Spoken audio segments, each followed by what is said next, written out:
Ерөнхий спонсор Zsec Coin. Цахим сурталчилгааны шинэ соёл. Миний дүү анхмаа одоо 13 настай. Би түүнд маш их хайртай. Бас түүнд амьдралаараа өртөө. Түүнийг төрөхөд би 5 настай байсан ба бяцхан дүүтэй болсондоо сэтгэл маш ихээр хөдөлж байлаа. Анхандаа эцэг эх минь зөвхөн түүнд бүх анхаарлаа хандуулад байгаад нь би атархдаг байсан тул хаяа би түүнийг нэг их тоодоггүй байв. Би түүнд үнэхээр муухай хандсан.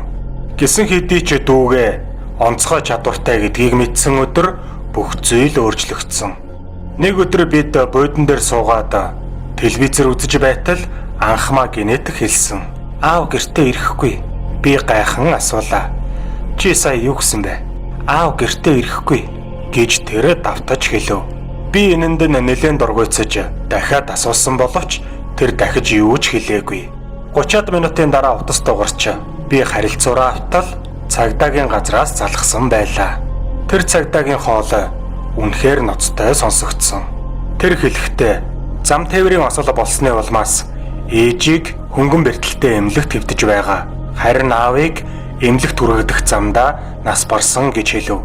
Тэгээд 2 цагийн турш би телевизрээ унтаан яахаач мэдэхгүй зочирдон гөлөрчгсөн ухаан балартан суулаа. Тэд анхмааг энэ байдлыг ойлгохгүй жаахнараа байгаа гэсэн ч аавыг нас барсан эргэж ирэхгүй гэдгийг тэр мэдэж байсан. Бараг жилийн дараа дахиад нэг явдал болсон юм. Зуны дулаахан сайхан өдөр байсан ба анхмаа бид хоёр тоглоомын талбайд байлаа. Дүү маань бөмбөгөөр тоглож байгаад гинэт болоод нэг тийшээ заав. Тэнд муу хүн байна. Бид эндээс явах хэрэгтэй гэж хэллээ. Би түүний заасан зүгт хартал саарл юудэнтэй малгай өмсчихсэн нэгэн залуу холгүй зогсож байв. Тэр гараа халаасандаа хийчихсэн хэн нэгнийг хүлээж байх шиг харагдсан. Гэхдээ түүний байгаа байдал нэг л хачин санагдлаа. Аавын нас барсан явдал санаанаас гараагүй байсан тул би түүнээс юм лавлаж асуусангүй. Би дүүгийнхээ гарнаас хөтлөөд гэрлүүгээ шууд харьсан юм. Маргааш нь бид өглөөний цайгаа ууж байлаа. Ээж маань сонин уншиж байхад нүүрэн дээрх гарчгийг нь анзаарсан юм. Ээж охин хоёр тоглоомын талбайд хутгалуулж амиа алджээ. Доор нь цагдаа нар гавтай хүнийг дагуулan явж байгаа зураг байлаа. Тэр хүн нь саарл юудэнтэй цамцтай хүн байсан. Нуруугаар минь хүйд даагаад явчихав. Тэрүүхэн зур миний эргэлзээ арилсан юм. Миний дүү гарцаагүй онцгой чадвартай юм байна. Тэр өдрөөс хойш би түүний хэлсэн бүх зүйлийг нь анхааралтай сонсдог болсон. Нэг өдөр анхмааг 6 настай байхад энэ зүйл дахиад тохиолдсон юм. Бид хоолны газар хоол идэж байтал анхмаа гинэт сэрээгээ тавиад хэлв. Өө нас барсан. Бид түүн рүү харахад түүний царай болон хоолонд нь ямар ч сэтгэл хөдлөл байсангүй. Тэр зүгээр л хоол руугаа чимээгүйхэн ширтэж байв. Цагийн дараа ээжэд дуудлага ирж өвөөг маань унтаж байхдаа нас барсан гэж хэлсэн. Ээж маань маш гонхтой байсан ч тэр муу мэдээ сонсохдоо бэлтгэлтэй байсан юм. Иннээс хойш урт хугацааны туршид ямар нэгэн зүйл болсонгүй. Цаг хугацаа өнгөрч би дүүгийнхээ онцгой чадварыг мартсан байлаа.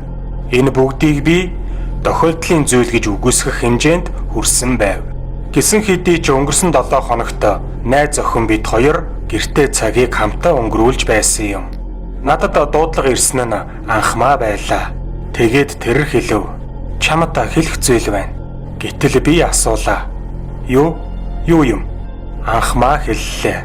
Хаан гэж чи намайг анхааралтай сонс. Чамд аимшигтай зүйл тохиолдох гээд байгаа юм шиг надад санагдаад байна. Зулаагч та хоёр гэрээсээ гарч буудалч юм уу ямар нэгэн газар руу яв. Яасан? Юу болоод байгаа юм бэ? Гэж би асуулаа.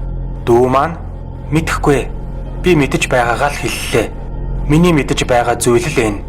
За, ойлголоо баяртай гэж би хэлв. Би шуудхан найз бүсгүйдээ бид эндээс явах хэрэгтэй гэж хэллээ. Тэр надаас олон зүйлээ шалгаж асуусан ч би хариулаагүй. Би зүгээр л явах ёстой байсан. Тэр хурдхан цүнхэндээ юмнуудаа баглаж бид яарвчлан гэрээсээ явсан юм. Бид ойр байх зочид буудалд очиж шөнийг өнгөрөөх өрөө авлаа. Маргааш нь би хөршөөсөө дуудлага хүлээн авсан.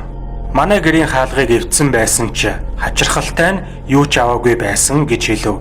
Тэр хачин чимээ сонсоод цагдаа дуудсан байжээ. Тэгээд цагдаа нар гадны хүнийг баривчилсан байв. Бид цагдаагийн газарт очиод сэтгцийн хувьд тогтворгүй зулаагийн хуучин найз залуу нь манай гэрт нэвтэрсэн болохыг мэдсэн юм. Тэр хутгатай байсан ба бид хоёрыг алахаар төлөвлөсөн байжээ. Найз бүсгүй маань үүнийг сонсоод үнэхээр зочирдсан юм. Тэгээд тэр дуалдан яаж дүүчин энийг мэдсэн юм бэ? Анхмаа байгаагүй бол бид хоёр магадгүй өдийд амиа алдсан байх байлаа. Үнэн дээр хинч надад итгэдэггүй. Найз бүсгүй маань одоо ч эргэлздэг. Гэвч би мэдэж байна. Миний дүү онцгой чадвартай.